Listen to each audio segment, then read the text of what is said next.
இந்த ஈஸ்டர் ஞாயிறு தாக்குதல் மூலமாக பயனடைஞ்சவங்க யாரு அப்படின்னு கேட்டா அப்ப நான் யாரு சொல்லுவேன்? நிறைய பேர் இருக்காங்க. குடும்பமா சொல்லணுமா, தனிநபரா சொல்லணுமா? சஜித் பிரேமதாஸ் இருக்காரு இல்லையா, அவர் வந்து ரணில் விக்ரமசிங்க வந்து மீட் பண்ணியிருக்காரு. அது என்ன சொல்ல, 2 சிங்கங்கள் வந்து ஒன்னா சேர்ந்து ஏதோ ஒரு பெரிய பிளான் பண்றாங்க. சிங்கமா இல்லையா அப்படிங்கிற சிங்கமா இல்லாட்டி என்னன்னு தெரியல. இப்போ இருக்கக்கூடிய ஊழல்வாதிகளையா இருக்கட்டும், இப்போ இருக்கக்கூடிய இந்த குற்றவாளிகளையா இருக்கட்டும், அரசாங்கம் ஒரு விதத்துல பாதுகாத்துக்கிட்டு இருக்கு அப்படிதான் சொல்லணும். ஏன்னா இந்த திரைசேரி விவகாரமா இருக்கட்டும், நிலக்கரி ஊழலா இருக்கட்டும், அப்படி இப்படின்னு லிஸ்ட் அவுட் பண்ணிக்கிட்டே போகலாம். சமல் ராஜபக்ஷ, பசில் ராஜபக்ஷ, நாமல் ராஜபக்ஷ மற்றும் பலர். இதுல யாரை மாட்ட போறாங்க அப்படின்னு தெரியல, யாரை டார்கெட் பண்றாங்க அப்படின்னு தெரியல. ஒருவேளை அண்ணாவை டார்கெட் பண்றாங்களோ தெரியல. யார சொல்றீங்க? ஜூன் 27ஆம் தேதி குளோட்டன் நகரிலே சுவிஸ் அரினாவிலே என்னுடைய இசை நிகழ்ச்சி நடக்கவிருக்கிறது. Be there and we are all waiting to see you all. வணக்கம் கனுஷியா. வணக்கம், எப்படி இருக்கீங்க? நான் நல்லா இருக்கேன், நீங்க எப்படி இருக்கீங்க? நான் நல்லா இருக்கேன். சனி ஞாயிறு 2 நாள் லீவுக்கு அப்புறமா வந்து இன்னைக்கு திங்கட்கிழமை ஒரு புதிய வாரம் நாங்கள் வந்து சந்திச்சிருக்கோம். இன்னைக்கு நாட்டில் என்ன நடக்குது அப்படிங்கிறத பற்றி எங்களோட நிகழ்ச்சியில் வந்து நாங்கள் பேச போகிறோம் இல்லையா? பேச போகிறோம். அதில் முதலாவதா என்ன விஷயம் அப்படின்னு பார்த்தீங்கன்னா, இந்த ஈஸ்டர் ஞாயிறு தாக்குதல் மூலமாக பயனடைஞ்சவங்க யாரு அப்படின்னு கேட்டா அப்ப நான் யாரு சொல்லுவேன்?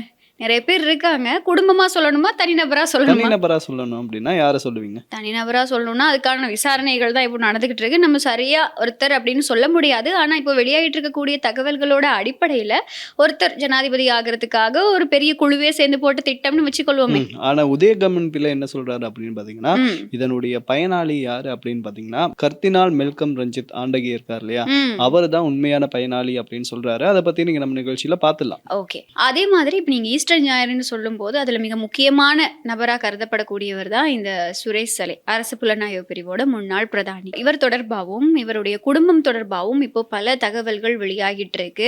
அவருடைய உயிருக்கு அச்சுறுத்தல் இருக்கு, அவங்களுடைய குடும்பத்துக்கு அச்சுறுத்தல் இருக்கு, ஏதாவது பண்ணி இவரை விடுதலை செஞ்சே ஆகணும் அப்படின்னு சொல்லி பல பேர் இப்போ குரல் கொடுத்துக்கிட்டு இருக்காங்க. அதை பத்தியும் நம்ம நிகழ்ச்சியில இன்னைக்கு பேசலாம். அதே மாதிரி பாத்தீங்கன்னா இப்ப ரீசெண்டா வந்து சஜித் பிரேமதாசவும் ரணில் விக்ரமசிங்கவும் இணைஞ்சு ஒரு சந்திப்பை வந்து மேற்கொண்டிருக்காங்களா, இதுக்கு பின்னாடி என்ன பிளான் பண்றாங்க அப்படின்றது வந்து தெரியல அப்படின்னு சொல்றாங்க.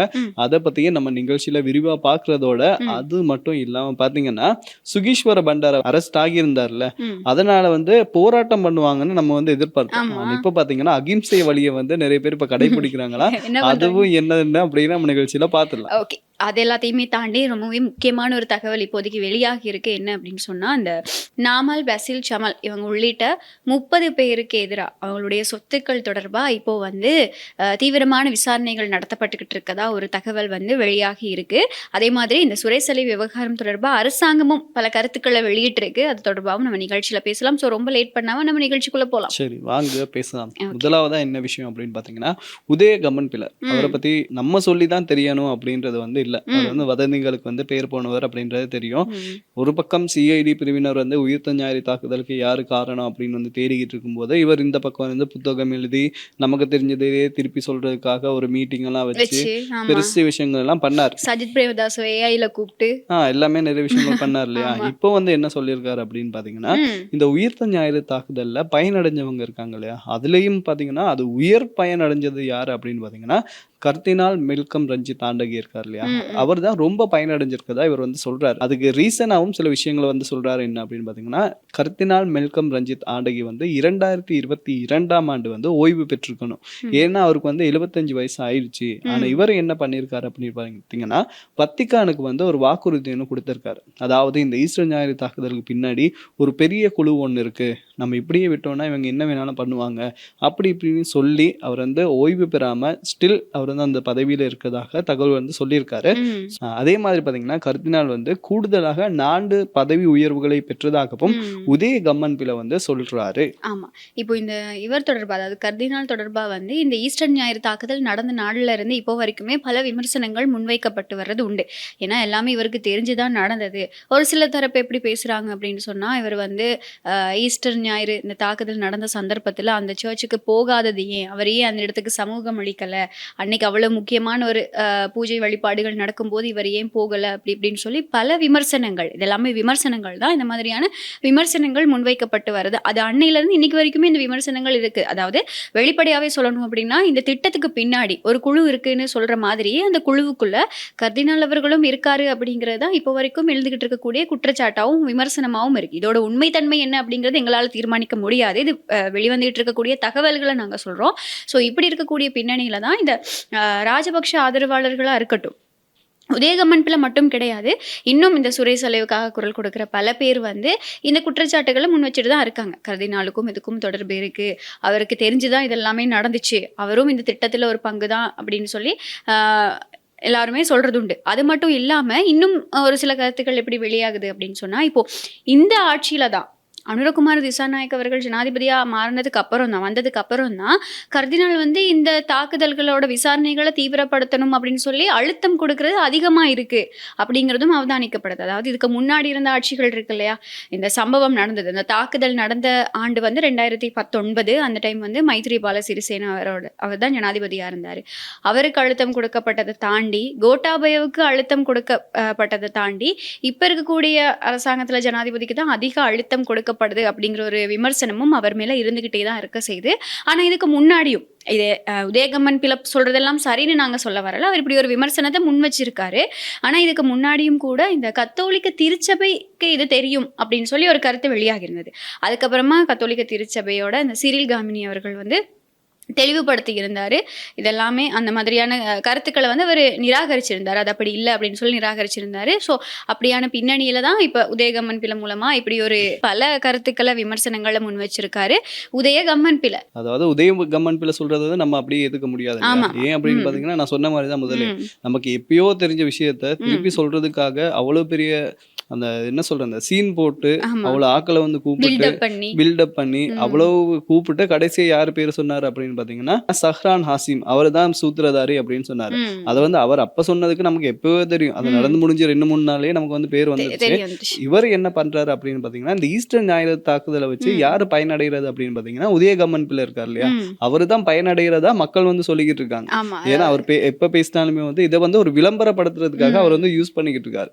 சோ அவரு இப்ப பயனடைகிறதே வந்து சொல்றாரு என்ன அப்படின்னா, நான் பயனடையல, இதை வச்சு இவர் தான் பயனடைகிறாரு அப்படின்னு இன்னொருத்தர் வந்து கையை காட்டிக்கிட்டு இருக்காரு. அதாவது இப்ப அவர் மட்டும் இல்ல, விமல் வீரவங்சம் கொஞ்ச நாளா குரல் கொடுத்துட்டு இருந்தாரு. இப்போ என்னாச்சு ஏதாச்சுன்னு சொல்லி கொஞ்சம் அமைதியா இருக்காரு இந்த விஷயத்துல. ஏன்னா அந்த வைஃபை வந்து கேன்சல் பண்ணாங்க, அந்த சோகத்துல அவர் வந்து இருப்பாரு.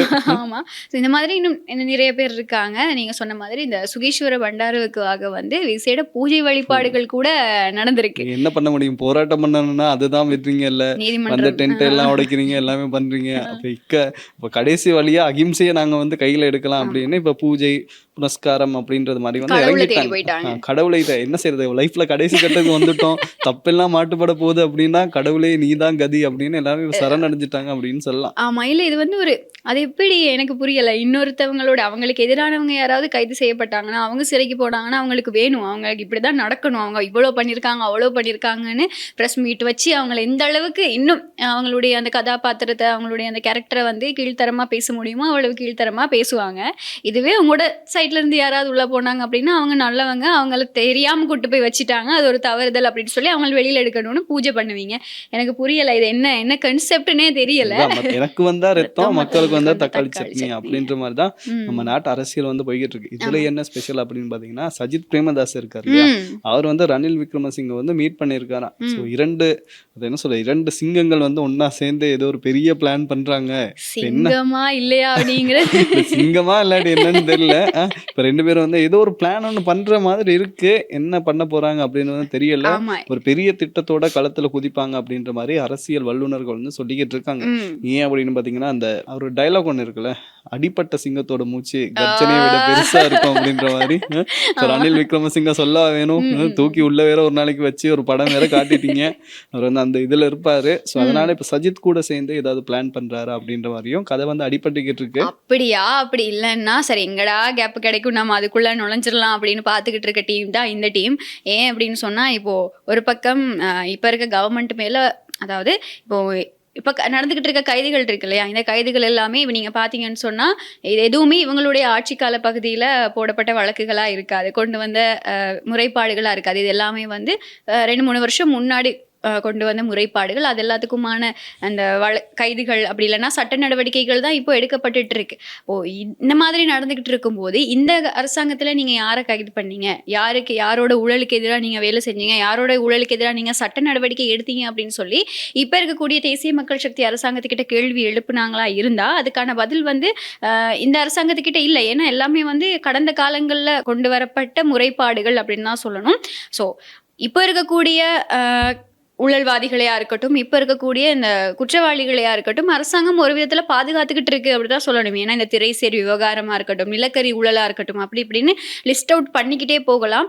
அந்த அரசாங்கம் வந்து அவங்கள வந்து பாதுகாத்துக்கிட்டு தான் போறாங்க. இப்ப இவங்களோட அரசாங்கத்துக்கு கீழே நடந்த குற்றச்சாட்டுகள் எல்லாமே வந்து மறைக்கப்பட்டுக்கிட்டு இருக்கு. யார் மூலமா அப்படின்னு கேட்டா கடந்த காலத்துல நடந்த இந்த ஊழல்கள் மூலமா இதெல்லாமே மறைக்கப்பட்டுக்கிட்டு வருது அப்படிங்கிறது தான் நான் பார்க்குற ஒரு விஷயமா இருக்கு. ஸோ இப்படி இருக்கக்கூடிய பின்னணியில் அரசாங்கத்துக்கிட்ட எந்த அளவுக்கு ஒரு 25% வந்து அவங்க சரியான விதத்தில் நடந்துக்கிறாங்களா இருந்தால், இன்னும் மிச்சம் இருக்கக்கூடிய சதவீதம் வந்து அவங்களுடைய அரசாங்கத்துக்குள்ள நடக்கிற பல விஷயங்கள் வந்து மறைக்கப்பட்டுக்கிட்டு வருது அப்படிங்கிறது தான் பொதுமக்களோட கருத்தாகவும் இருக்கு, சமூக வலைத்தளங்களில் வரக்கூடிய விமர்சனங்களாகவும் இருக்கு. கவர்மெண்ட் பர்ஃபெக்ட் அப்படின்னு கிடையாது, ஆனால் ஒரு வகையில் வந்து அவங்க இந்த சுயாதீனமான முறையில் சட்ட நடவடிக்கைகளை மேற்கொள்றதுக்கான இடத்தை வழங்கி இருக்காங்க. அதே இடம், அதே அனுமதி வந்து அவங்களுடைய அரசாங்கத்துக்குள்ள நடக்கக்கூடிய சில விஷயங்களுக்கும் வழங்கப்படணும் அப்படிங்கிறது தான் எல்லாரோட கோரிக்கையாகவும் இருக்கு. ஸோ இப்படி இருக்கக்கூடிய பின்னணியில இந்த ஊழல்கள் இருக்கு இல்லையா, ராஜபக்ஷ ஆட்சி காலமாக இருக்கட்டும், ரணில் விக்ரமசிங்க ஆட்சி காலமாக இருக்கட்டும், அங்கே நடந்த அந்த ஊழல்களை இப்போ இவங்க வெளிச்சத்துக்கு கொண்டு வந்துட்டு இருக்காங்க. இப்போ மக்கள் மத்தியில் எப்படியோ ஒரு சின்ன டிசப்பாயின்மெண்ட் இருக்குது அப்படிங்கிறது வந்து எதிர்கட்சிகளுக்கும் தெரியும்.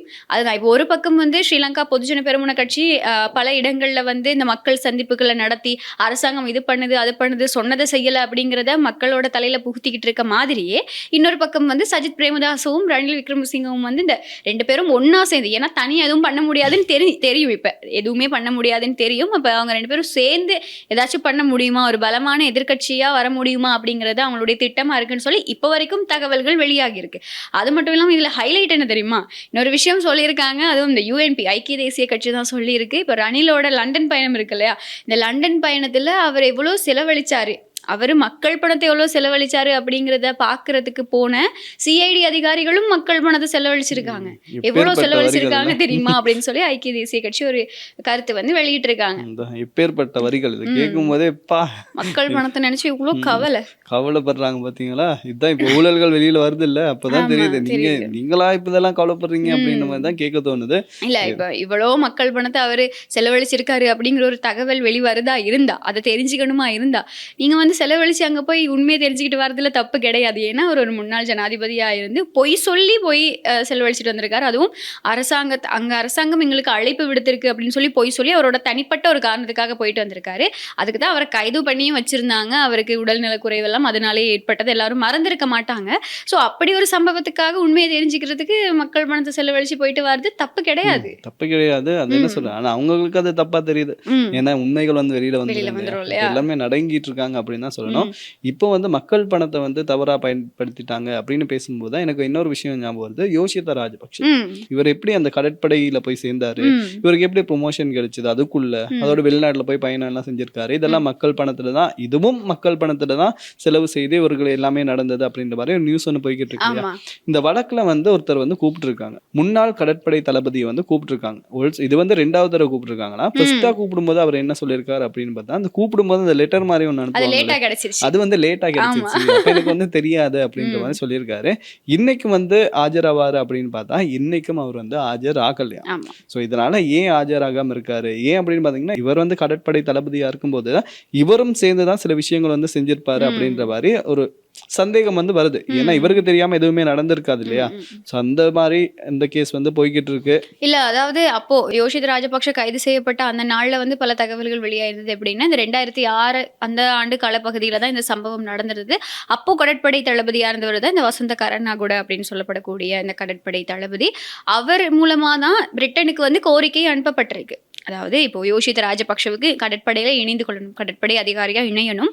அதுக்கு இவர்கிட்ட அடிப்படை கல்வி தகைமைகள் கிடையாது. ஆனா அவர் அங்க போய் படிக்கணும் அப்படிங்கிறதுக்காக இந்த கடற்படை தளபதி மூலமாலையா கோரிக்கைகள் முன்வைக்கப்படும். அப்போ இலங்கையை பிரதிநிதித்துவப்படுத்தி இப்படி ஒருத்தர் அங்க வந்து படிக்கணும் அப்படிங்கிற ஒரு விருப்பம் இருக்கு, ஒரு ஆர்வம் இருக்கு அப்படிங்கறத வந்து ஒரு கோரிக்கை கடிதம் மூலமா வசந்த கருணா கூட தான் அனுப்பி இருக்கதாவும், அவருக்கு தான் இந்த பதில் கிடைச்சிருக்கதாவும், அதோட இவர் ரிலேட் ஆகி இருக்கு, அப்படிதான் இவர் தொடர்பு பட்டிருக்காரு அப்படிங்கிற ஒரு பல தகவல்கள் வந்து இந்த கைது நடந்த அன்னைக்கு வந்து இந்த பழைய சம்பவங்கள் வெளிவரும்போது இந்த சம்பவமும் வெளிவந்திருந்தது. இது எப்படி இருந்தாலும் கூட நீங்க சொன்ன மாதிரி அவர் இன்னைக்கும் வந்து உடல்நலக்குறைவு அப்படின்னு சொல்லி தான் முன்னிலையாகாம இருந்திருக்காரு. எதிர்வரும் நாட்கள்ல வந்து அவர் முன்னிலையாகி அவர்கிட்டையும் வாக்குமூலங்கள் பதிவு செய்யப்படும் அப்படின்னு சொல்லி தான் எதிர்பார்க்கப்படுது. அது மட்டும் இல்லாமல் இப்போ யோஷித் ராஜபக்ஷவுக்கு வந்து வெளிநாட்டு பயண தடை விதிக்கப்பட்டிருக்கிறதுனால இந்த வழக்கோட தீவிரம் கொஞ்சம் அதிகமாவே இருக்கு அப்படின்னு சொல்லலாம். டெய்லி ட்விஸ்ட் தான் நமக்கு. ஆமா. அடுத்து என்ன தெரிய வரப்போகுது நம்மளும் வந்து எதிர்பார்த்துக்கிட்டு இருக்கோம். கூடிய சீக்கிரமே நிறைய விஷயங்கள் வந்து தெரிய வரும். இதோட ரிலேட் ஆகுற இன்னொரு விஷயம் அப்படின்னு சொல்லி நம்ம எடுத்துக்கிட்டோம் அப்படின்னு சொன்னா, இப்போ எல்லாரோட ஊழல் வழக்குகளும் வெளிவந்துகிட்டு இருக்கு இல்லையா. இப்போ இந்த கவர்மெண்ட்ல வந்து எது நடக்குதோ இல்லையோ அது நடக்குது, நான் முதல்ல சொன்ன மாதிரி. ஸோ இப்படியான பின்னணியில வந்து பவித்ரா வன்னியாராச்சி, ஜான்ஸ்டன் பெர்னாண்டோ, காஞ்சன விஜயசேகர இந்த மாதிரியான மிக முக்கியமான அரசியல்வாதிகள் அப்படின்னு சொல்லப்படக்கூடிய இந்த பேர் வந்து குறிப்பிட முடியாத சில நபர்களா இருக்கவங்க யார் தெரியுமா? நாமல் ராஜபக்ஷ, பசில் ராஜபக்ஷ, சமல் ராஜபக்ஷ உள்ளிட்ட 30 பேருக்கு எதிராக வந்து அவங்களுடைய சொத்துக்களை தேடுற பணிகள் வந்து இப்போ தீவிரமடைஞ்சிருக்கு அப்படிங்கிற ஒரு தகவல் வந்து வெளியாகி இருக்கு. சிஐடியும் லஞ்ச ஊழல் ஆணைக்குழுவும் சேர்ந்து இந்த விசாரணைகளில் தீவிரப்படுத்தியிருக்காங்க. அதாவது அவங்களுடைய ஆட்சி கால பகுதியிலையா இருக்கட்டும், அவங்க பெரிய பெரிய பதவிகளை வகிச்ச காலப்பகுதிகளையா இருக்கட்டும், அவங்க ஈட்டின சொத்துக்கள் இருக்கு இல்லையா, அதில் மிக முக்கியமான புள்ளிகளாக கருதப்படக்கூடியவங்க தான் இந்த 30 பேர். இவங்களுடைய சொத்து விபரங்கள் தொடர்பாக இப்போ டீட்டெயில்ஸ் கலெக்ட் பண்ண ஆரம்பிச்சிருக்காங்க. எது சட்டவிரோதமாக ஈட்டப்பட்ட சொத்து, எது வந்து மக்கள் பணத்தில் ஈட்டப்பட்ட சொத்து அப்படிங்கிறத வந்து தீவிரமாக தேடிக்கிட்டு இருக்கதாகவும் வந்து தகவல்கள் வெளியாகி இருக்கு. இவங்கெல்லாம் வந்து அந்த டைமில் இருந்த முக்கியமான பாராளுமன்ற உறுப்பினர்களாகவும் அமைச்சர்களாகவும் முக்கியமான உயர் அதிகாரிகளாகவும் வந்து பதவி வகிச்சிருந்ததாக தான் சொல்லப்படுது. இந்த விசாரணைகள் வந்து முக்கியமாக 2020 இருந்து 2024 இடையில பதவி வகிச்சிருந்த அந்த காலப்பகுதிக்குள்ள ஈட்டின சொத்துக்கள் தொடர்பாக தான் இப்போ வந்து விசாரணைகள் ஆரம்பிக்கப்பட்டிருக்கதா சொல்லப்பட்டிருக்கு. இந்த சக்தி வாய்ந்த அரசியல்வாதிகள் அப்படின்னு சொன்னால் இந்த 30 பேரில் யார் அப்படின்னு பார்த்தீங்கன்னா, சமல் ராஜபக்ஷ, பசில் ராஜபக்ஷ, நாமல் ராஜபக்ஷ, மஹிந்த அமரவீர, காஞ்சன விஜயசேகர, ஜான்ஸ்டன் பெர்னாண்டோ, பவித்ரா வன்னியாராச்சி அப்படி மற்றும் பலர். விஜய் ஸ்லாங்கில் சொல்லணும்னா மற்றும் பலர் அப்படின்னு சொல்லலாம். ஸோ இவங்கெல்லாம் வந்து தான் இப்போது இந்த விசாரணை வலைக்குள்ளே சிக்க போகிறாங்க. அப்படின்னா என்ன, அவங்கக்கிட்ட என்ன சட்டவிரோத சொத்துக்கள் இருக்குது, அவங்கக்கிட்ட இருக்க அந்த மொத்தமான சொத்து விபரங்களும் வந்து சேகரிக்கப்பட போகுது அப்படிங்கிறது தான் இன்னைக்கு இருக்கக்கூடிய இப்போ வெளியாக இருக்கக்கூடிய தகவல். இதுல யாரை மாட்ட போறாங்க அப்படின்னு தெரியல, யாரை டார்கெட் பண்றாங்க அப்படின்னு தெரியல. ஒருவேளை அண்ணாவை டார்கெட் பண்றாங்களோ தெரியல. யார சொல்றீங்க? யோசித்த ராஜபக்சேவோடைய அண்ணா இருக்காரு இல்லையா, அவரும் மாட்ட போறாரு அப்படின்றது வந்து தெரியல. பாப்போம், வெயிட் பண்ணி பார்க்கலாம். ஆமா, அவருக்கு எதிராக பல வழக்குகள் இப்பவும் இருக்கு. அது எல்லாத்தையுமே தாண்டி இந்த மாதிரியான ஊழல் வழக்குகளையும் சிக்க வாய்ப்பு இருக்கா? இது எப்படி இருந்தாலும் அவர் சிக்குவாரா இல்லையா அப்படிங்கிறது வந்து 2வது கேள்வி. பட் அவரும் வந்து ஒரு டார்கெட் லிஸ்ட்ல இருக்காரு அப்படிங்கிறது தான். அதாவது இந்த ராஜபக்ஷ குடும்பமே இந்த டார்கெட் லிஸ்ட்ல இருக்கு அப்படிங்கிறது தான் இன்னைக்கு முக்கியமான ஒரு விஷயமா பார்க்கப்படுது. அது எல்லாத்தையும் தாண்டி இந்த ஈஸ்டர் ஞாயிறு விவகாரத்துல சுரேஷ் சாலை தொடர்பாக வெளியாக இருக்கக்கூடிய தகவல்களும் இருக்கு இல்லையா. சுரேஷ் சாலை என்ன அப்படின்னா வந்து பாஸ்வேர்டை வந்து சொல்ல மாட்டேங்கிறாரு. ஒரு பாஸ்வேர்டை திறந்தாதான் நிறைய விஷயங்கள் வந்து மக்களுக்கு வெளியில வரும், விசாரணைகளுக்கு ஒரு திருப்பு முனையா இருக்கும். அவர் வந்து வைராக்கியத்தோட இருக்காரு. என்ன அப்படின்னு பாத்தீங்கன்னா, பாஸ்வேர்டு வந்து சொல்ல மாட்டேன், உளவு தகவல்களை வெளியில சொல்ல மாட்டேன், உளவு தகவல் வந்து வெளில சொல்ல மாட்டேன். அண்ட் லேப்டாப்ல வந்து பாஸ்வேர்டு முக்கியம் இல்லையா, அது இருந்தா தானே மற்றது எல்லாம் வெளில வரும். ஸோ அதனால அந்த பாஸ்வேர்டு வந்து சொல்ல மாட்டேன்றதை தாண்டி மறந்துட்டேன் அப்படின்ற மாதிரி சொல்லியிருக்காரு. ஞாபகம் மறதி இல்லையா, வயசு போயிடுச்சு, என்ன பண்ண முடியும், இப்போ வந்து மறந்துட்டேன் அப்படின்ற மாதிரி சொல்லியிருக்காராம். இப்போ வந்து நிறைய கேள்விகள் வந்து வருது. அதாவது அவர் வந்து ஒரு தனிப்பட்ட ஒரு நபர் தானே, அவருடைய லேப்டாப்ல அதை சில பேர் என்ன சொல்றாங்க அப்படின்னு பாத்தீங்கன்னா, அந்த லேப்டாப்ல வந்து இலங்கையினுடைய புலனாய்வுத்துறை நிறைய அறிக்கைகள்லாம் இருக்கு. ஸோ இதெல்லாம் வெளியில வந்துச்சுன்னா இலங்கைக்கு அதை என்ன சொல்றது, இலங்கையோட நிறைய டீடைல்ஸ் வந்து லீக் ஆயிடும் அப்படின்ற மாதிரி சொல்றாங்க.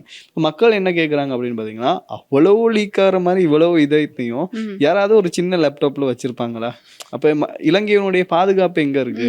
அந்த லேப்டாப்பை வந்து யாரோ ஹேக் பண்ணிட்டாங்க அப்படின்னு வச்சுக்கோங்களேன், அப்ப டீடைல்ஸ் எல்லாமே வெளிநாட்டுக்கு போயிடுமே அப்படின்ற மாதிரி நிறைய கேள்விகள் வந்து கேட்டுக்கிட்டு இருக்காங்க. அதே மாதிரி இப்ப நீங்க சொன்னதை கருத்து சொல்லியிருந்தவர் வேற யாரும் கிடையாது, தயாஸ்ரீ ஜெயசேகர் தான் சொல்லியிருப்பாரு. பாஸ்வேர்டு கொடுத்தா எங்களுடைய உளவு தகவல்கள் எல்லாமே வந்து உலகத்துக்கே வெளிச்சம் போட்டு காட்டுற மாதிரி ஆயிரும் அப்படின்னு சொல்லி.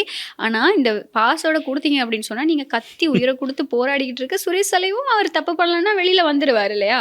ஸோ இது எல்லாமே வந்து அவருக்கு அந்த ஞாபக மறதி இப்படி எல்லாம் சொல்றதை தாண்டி இப்போ அவர் நிஜமாவே அவரோட அந்த குடும்பம் தொடர்பாகவும் அவருடைய உடல்நிலை தொடர்பாகவும் அப்படி இல்லைன்னா இந்த பயங்கரவாத தடை சட்டத்துக்கு எதிராக போராடணும் அப்படின்னு அவர் நினைக்கிறாரா இருந்தாலோ அவர் அந்த பாஸோட கொடுத்துட்டு நான் தப்பு பண்ணல, நான் நிரபராதி நான் அப்படின்னு நிரபராதி. சொல்லிட்டு ம். போய்கிட்டே இருக்கலாம். அதை நீங்க கொடுத்துட்டு வந்து நீங்க அப்படி ப்ரூஃப் பண்ணுங்க. நீங்க சாப்பிடாம இருந்து தான் உங்களை ப்ரூஃப் பண்ணணும் அப்படிங்கிறது கிடையாது. ஸ்டில் அவர் வந்து ஹாஸ்பிட்டல் எப்படி இருக்காரு அப்படின்னு சொன்னா உண்ணாவிரதத்துல தான் இருக்காரு அப்படின்னு. இதுக்கு தான் நலிந்து ஜெயதீஸ் ஒரு விஷயம் சொல்லியிருக்காரு. அமைச்சர் நலிந்து ஜெயதீஸ் என்ன சொல்லியிருக்காரு அப்படின்னு சொன்னா அவர் வந்து வாய் வழியா சாப்பிட்றதா ஸ்டாப் பண்ணியிருக்காரு. ஆனா அவருக்கு வந்து இந்த நரம்பு வழியா ஊட்டச்சத்துக்கள் எல்லாமே வந்து வழங்கப்பட்டுட்டு இருக்கு. ஸோ இதுக்கு மேல நீங்க என்ன பண்ணாலும் அது எடுபடாது அப்படிங்கிற மாதிரியும் அமைச்சர் நலிந்து ஜெயதீஸ் வந்து ஒரு விஷயத்த சொல்லியிருக்காரு. அதே மாதிரி சுரேஷ் சாலையோட வைஃப் வந்து இப்ப சொல்லியிருக்காங்க என்ன அப்படின்னு பாத்தீங்கன்னா, மர்ம நபர்கள் வந்து அவங்களை கண்காணிக்கிறதா வந்து சொல்லியிருக்காங்க. சோஷியல் மீடியால ஒரு போட்டோ ஆ, ட்ரெண்ட் ஆயிட்டு ஆமா. இருந்துச்சு. ஆமா. அவங்களுடைய பசங்களை வந்து ம். மர்ம நபர்கள் வந்து கண்காணிக்கிறதாவும் சொல்லியிருக்காங்க. ம். அதாவது இவங்கள்ட்ட கண்காணிச்சு என்ன நடக்க போகுது, அரசாங்கத்துக்கு ஒரு வேலை இல்லையா என்ன? அவங்க வந்து சுரேஷ் சாலை கிட்ட இருந்து டீட்டெயில்ஸ் எடுக்கிறதுக்கே அவ்வளோ எஃபர்ட் போட்டுக்கிட்டு இருக்காங்க. இதுல வந்து மர்ம நபர்களை வச்சு இவங்களை கண்காணிச்சு என்ன கிடைக்க போகுது? சுரேஷ் சாலையுடைய மனைவி இருக்காங்கல்ல, அவங்க வந்து எப்பவுமே இப்படி தானே, ஒரு விஷயத்தை வந்து 2 விஷயமா அவங்க வந்து பெருசா பூதாகரமா வந்து சொல்லுவாங்க இல்லையா. ஆமா. அதாவது எப்படியாவது இந்த விஷயங்கள்ல இருந்து சுரேஷ் தலைவை விடுவிக்கணும், சிஐடி தடுப்பு காவல இருந்து அவர் எடுக்கணும், அவர் நிரபராதி, அவர் தப்பு பண்ணலங்கிறது வந்து ப்ரூஃப் பண்ணணும் அப்படிங்கிறதுக்காக தான் அவங்க என்னென்ன எனக்கு தெரிஞ்சு இப்போ ஒரு 5-6 லெட்டர் எழுதியிருப்பாங்க. எல்லாருக்கும் லெட்டர் எழுதி அந்த அந்த போற லெட்டர் எழுதுறதை மட்டும் அவங்க இன்னும் விடவே இல்லை. இப்போ கடைசியாகவும் வந்து இந்த நீங்க சொன்ன மாதிரி ஒரு மர்ம நபர் வந்து பின்தொடர்றாரு அப்படிங்கிற தொடர்பாகவும் கடிதம் எழுதியிருக்காங்க. இப்படி பல முயற்சிகள்ல அவங்களும் இறங்கியிருக்காங்க. ராஜபக்ஷ ஆதரவாளர்களும் ஒரு பக்கம் போராட்டம் நடத்திக்கிட்டு பிரஸ் மீட் வச்சுக்கிட்டு குரல் கொடுத்துக்கிட்டு இருக்காங்க. இந்த உதயகமன் பிள்ளை மாதிரியான ஆட்களும் வந்து அவங்களும் ஒரு பக்கம் முயற்சி செஞ்சுக்கிட்டு இருக்காங்க. ஆனால் அரசாங்கம் இந்த விஷயத்துல கொஞ்சம் ஸ்ட்ராங்கா இருக்கு. இல்லை ஈஸ்டர் ஞாயிறு தாக்குதல் விசாரணைகள்ல சூத்திரதாரி யாரு அப்படிங்கிறத நாங்க கட்டாயம் மக்களுக்கு தெரியப்படுத்துவோம் அப்படிங்கிற விசாரணைகள்ல வந்து தீவிரப்படுத்தி அரசாங்கம் ஒரு மாதிரி ஸ்ட்ராங்கா தான் இருக்காங்க அப்படின்னு சொல்லணும். ஸோ வெயிட் பண்ணி பார்ப்போம். நாளுக்கு நாள் நீங்க சொன்ன மாதிரியே அரசியல் களம் கொஞ்சம் சூடு பிடிச்சிக்கிட்டு தான் இருக்கு. ஏன்னா சுரேஷ் அலை விவகாரத்துல வந்து தனியா ஒரு பொலிட்டிக்ஸ் தான் நடந்துகிட்டு இருக்கு சுத்தி வர. எங்கேயுமே வந்து இது மனிதாபிமான ரீதியாவோ அப்படி இல்லைன்னா அவர் பாவம் பயங்கரவாத தடை சட்டம் அப்படிங்கிறதுக்காகவோ இல்லாமல் தனியாக சுற்றி முக்கியமான நபர்கள் வந்து வெளியில் தெரிஞ்சிடக்கூடாது அப்படிங்கிறதுக்காக சுற்றி ஒரு பெரிய பொலிட்டிக்கல் கேம் ஒன்று தான் நடந்துக்கிட்டு இருக்கு. அது எங்கள் எல்லாருக்குமே நல்லாவே தெரியும். நாங்களும் வேடிக்கை பார்த்துக்கிட்டு இருக்கோம் என்னடா நடக்குது அப்படின்னு சொல்லி. கூடிய விரைவில் உண்மைகள் வெளிவரும் அப்படின்னு சொல்லி எதிர்பார்க்கலாம். எதிர்பாருங்கள். இப்படி இருக்கிற நேரத்தில் வந்து அண்மையில் இலங்கையில் ஒரு சம்பவம் நடந்துருந்துச்சு இல்லையா. ஒரு இயன்முறை வைத்தியர் ஒருத்தவங்க வந்து இறந்திருந்தாங்க. அவங்களை வந்து அவங்களுடைய காதலன் வந்து தூக்கி கார்ல போட்டு போற மாதிரியும் அப்புறமா அவங்களுடைய சடலம் வந்து கார்ல இருந்து எடுத்துக்கொள்ளப்பட்டது இல்லையா, கண்டுபிடிக்கப்பட்டது அப்படின்னு சொல்லலாம். அந்த காதலனை பத்தினா இப்ப நிறைய டீடைல்ஸ் வந்து வந்திருக்கு. நீங்க அன்னைக்கே சொன்ன மாதிரி அவர் வந்து ஒரு பெரிய பிளே பாய் அப்படின்னு வந்து சொல்றாங்க. அதுவும் சின்ன வயசுல இருந்தே அவர் நிறைய விஷயங்களை இதே மாதிரி நிறைய விஷயங்களை செய்யறதும், அதாவது மக்களை வந்து ஏமாத்தி பண மோசடியில ஈடுபட்டு வந்ததா அவருடைய சகோதரன் வந்து வாக்குமூலம் கொடுத்திருக்காரு. ஆமா, அதாவது இப்போ கிடைச்சிருக்கக்கூடிய தகவல்களோட அடிப்படையில அவருக்கு வந்து 3 பிள்ளைகள் அப்படின்னு சொல்லப்படுது. திருமணமானவர், 3 பிள்ளைகள், மனைவியோட இப்போ அவருடைய வீட்டுல இருந்து, அதாவது அவங்க வசிச்சு இருந்த பகுதியில இருந்து வீட்டுல இருந்து குடும்பமாவே அவங்க தலைமறைவாகி இருக்கதா தான் இப்போ தகவல்கள் வந்து வெளியாகி இருக்கு. அதே மாதிரி பாத்தீங்கன்னா அவருக்கு வந்து முடி இல்லை, விக்க வச்சுதான் அவர் வந்து ஏமாத்துறாரு அப்படின்ற மாதிரி சொல்றாங்க. அண்ட் இந்த விஷயத்துல வந்து மனைவியும் உதவி பண்ணியிருப்பாங்களோ அப்படின்ற மாதிரி சந்தேகம் வந்திருக்கதாகவும் போலீசார் வந்து தெரிவிச்சிருக்காங்க. ஆமா, அதாவது இப்ப அவங்க வீட்டுக்கு போய் விசாரிக்கும் போது அவங்களுடைய அம்மா கிட்டையும் சகோதரர்கிட்டையும் இந்த சந்தேக நபரோட குடும்பத்துக்கிட்ட விசாரிக்கும் போது அவங்க என்ன சொல்லியிருக்காங்க அப்படின்னா, அவங்களோட சகோதரனோட மூத்த சகோதரனோட வாக்குமூலங்கள் தான் வெளியாகி இருந்தது. அவர் வந்து சின்ன வயசுல இருந்து அவருடைய பேரை சொல்றதுக்கோ விருப்பம் தெரிவிக்கல அப்படிங்கிற மாதிரியான தகவல்கள் தான். அதாவது சின்ன வயசுல இருந்தே அவர் இந்த மாதிரியான மோசடிகள்லையும் குற்ற சம்பவங்கள்லையும் வந்து பெயர் போன ஒரு நபர் அப்படிங்கிறது தான் வெளியில வந்திருக்கு. அதுவும் இப்போ இந்த சம்பவத்துல பாத்தீங்க அப்படின்னு சொன்னா, நான் வந்து இந்த உயிரிழந்த பெண் வைத்தியர் மேலேயும் ஒரு சில தவறுகள் இருக்கு அப்படிங்கிறது தான் பேசப்பட்டு வருது பரவலா. ஏன்னா இவங்க 2 பேரும் ஏதோ என்னமோ ஒரு ரிலேஷன்ஷிப்னு சொல்லுவோமே, காதலிச்சு வந்ததாக தான் இப்போ தகவல்கள் வெளியாகிருக்கு. 8 மாதம் மட்டுமே தெரிஞ்ச ஒரு நபரை நம்பி நீங்கள் 1.5 கோடி ரூபா காசு கொடுத்துருக்கீங்க அப்படிங்கிறத வந்து எந்த விதத்தில் ஏற்றுக்கொள்ள முடியும் அப்படிங்கிறது எனக்கு தெரியலை. ஒரு 8 மாதத்தில் நீங்கள் எப்படி ஒரு நபரை நம்ப முடியும்? அதுவும் ஒரு அவ்வளோ பெரிய காசை கொடுக்குற அளவுக்கு நீங்கள் நம்ப முடியும் அப்படின்னா, இப்போ ஒருத்தவங்களோட நாங்கள் பழகுறோம், அவங்களுடைய பாஸ்ட் எப்படி இருக்குது, அவங்களுடைய பேக்ரவுண்ட் எப்படி இருக்குது அப்படிங்கிறத நம்ம நிச்சயமாக தெரிஞ்சுக்கணும் இல்லையா. சரி, அவர் ஒரு சாஃப்ட்வேர் இன்ஜினியர் அப்படின்னு வந்து சொல்லி அவங்க கூட போயிட்டு நுவரெலியாவில் 10 நாட்கள் தனியாக தங்கி இருக்கிற அளவுக்கு படிச்சிருக்காங்க இல்லையா. பெண் வைத்தியர் அப்படின்னு சொல்லும்போது அவங்க நல்ல வெல் எடியூகேட்டடாக தானே இருந்திருக்கணும், ஒரு டாக்டர் அப்படின்னு சொல்லும்போது. அப்போது ஒருத்தவங்களோட நம்ம பழகும்போது, யார் கூட பேசுகிறோம், யார் கூட பழகுறோம், அவங்களுடைய பேக்ரவுண்ட் எப்படி இருக்குது, அவங்க யார் என்ன அப்படிங்கிறதும், நம்ம ஒரு ஃப்யூச்சர் ஒரு லைஃப் அப்படின்னு போகும்போது இந்த மாதிரி விஷயம்லாம் நம்ம தேடணும், பார்க்கணும், பேசணும் அப்படின்னு இருக்குது தானே. ஸோ அவங்க சைடும் ஏதாவது இருந்திருக்கும், மர்மமான விதத்தில் ஏதாவது இருந்திருக்கும் அப்படிங்கிற மாதிரியான சந்தேகங்கள் எல்லாமே வெளிப்படுது. எது எப்படி இருந்தாலும் அவங்க இப்போ உயிரோட இல்லை, அவங்க வந்து உயிரிழந்துட்டாங்க. இப்படி பல பெண்களோட வாழ்க்கை வந்து இந்த ஒரு நபரால் வந்து கேள்விக்குறியாக இருக்கதா தான் இப்போ வரைக்குமே தகவல்களில் விசாரணைகளில் வெளிவந்திருக்கு. இந்த பயன்படுத்தப்பட்ட காரும் கூட இப்படி இந்த மாதிரி ஒரு ரிலேஷன்ஷிப்பில் இருக்க ஒரு கேர்ள்டு அப்படின்னு சொல்லப்படுது. ஆனால் இத்தனைக்கும் அவர் வந்து கல்யாணம் பண்ணி 3 பிள்ளைகள் இருக்கக்கூடிய ஒரு தந்தை. அப்போ அந்த கேர்ளும் வந்து ஏமாற்றப்பட்டிருக்கலாம். பல பேர் இந்த மாதிரியான இவருடைய இந்த வலையில் சிக்கியிருக்காங்க அப்படிங்கிற தகவல்கள் தான் நாங்கள் வந்து இதிலேருந்து ஒரு நல்ல படிப்பினை எடுத்துக்கொள்ளலாம் இல்லையா. ஒவ்வொரு சம்பவத்திலேருந்தும் அப்போது நம்ம பேசுகிறவங்களை பார்க்குறவங்கள வந்து நம்ம உடனே ஜட்ஜ் பண்ணிடக்கூடாது, உடனே நம்பவும் கூடாது. எப்போவும் வந்து ஒரு அவங்கள பற்றி தெரிஞ்சுக்கிட்டு புரிஞ்சுக்கிட்டு பழகிறதுனால தான் நம்ம ஒரு விஷயம் நம்ம கொடுக்கும்போது, அதுவும் முக்கியமாக 1.5 கோடி ரூபா கனடாவில் போய் செட்டில் ஆக போகிறோம் அப்படிங்கிறத தாண்டி எதுக்கு நீங்கள் ஒரு 8 மாதம் பழகின ஒருத்தரை நம்பி நீங்கள் என்ன இவ்வளோ பெரிய விஷயம் பண்ணுவீங்க அப்படிங்கிற ஒரு கேள்விக்குறி தான் இந்த இடத்துல எழுப்பப்படுது. ஸோ நாங்கள் பழகும்போது, நாங்கள் பேசும்போது ரொம்பவே அவதானமாக கவனமாக இருக்கணும் அப்படிங்கிறத பார்த்துக்கணும். பார்த்துக்கொள்றதோட அவர் வந்து இன்னும் கைது செய்யப்படவில்லை. கைது நடவடிக்கைகள் வந்து போலீசார் மேற்கொண்டுகிட்டு தான் இருக்காங்க. தப்பிச்சு போயிருக்கலாம் அப்படிங்கிறது தான் வந்து இப்போ வரைக்கும் கிடைச்சிருக்கக்கூடிய தகவல். ஏன்னா ஃபேமிலியாவே இல்லை. அப்போ என்ன தெரிய வருதுன்னா, அவங்களுடைய குடும்பமும் இதுக்கு உறுதுணையா இருந்திருக்கு அப்படிங்கிற சந்தேகங்கள் தான். அதனாலதான் அவங்க வந்து ஃபேமிலியாவே தப்பிச்சு போயிருக்காங்க. ஸோ யாராவது கண்ணீங்க அப்படின்னு சொன்னா போட்டோஸ் எல்லாமே வெளியாகி இருக்கு. பொதுமக்கள் கிட்ட கோரிக்கை முன்வைக்கப்பட்டிருக்கு, உடனடியா போலீசாருக்கு அறிய தரணும் அப்படின்னு சொல்லி நாங்க வந்து கேட்டுக்கிறோம். இன்னைக்கு வந்து நிறைய விஷயங்கள் பார்த்தோம். இதே மாதிரி நாளைக்கும் என்னென்ன நடந்திருக்கு அப்படின்றத பாக்குறதுக்கு நாங்க தயாரா இருக்கோம். ஓகே, நாளை தினமும் கண்டிப்பா நிகழ்ச்சியோட சந்திக்கலாம். Bye bye. ஜூன் 27ஆம் தேதி குளோட்டன் நகரிலே சுவிஸ் அரினாவிலே என்னுடைய இசை நிகழ்ச்சி நடக்கவிருக்கிறது. Be there and we are all waiting to see you all.